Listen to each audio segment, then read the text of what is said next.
वो अल्लाह ही तो है जो दिलों की खामोशी को भी समझ लेता है।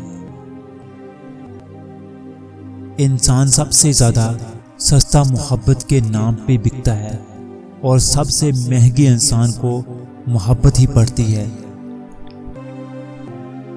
मेरे लिए अल्लाह ही काफ़ी है।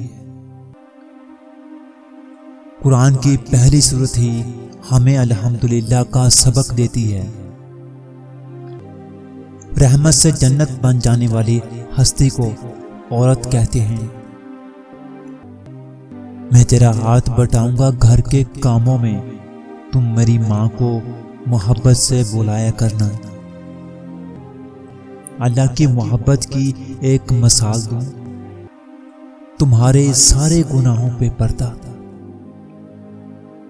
सुकून नमाज में है और नसीहत कुरान में है। जो ज़ात यहाँ तक ले आई है, कुछ आगे भी उसने लिखा होगा और बेहतरीन होगा इंशाअल्लाह।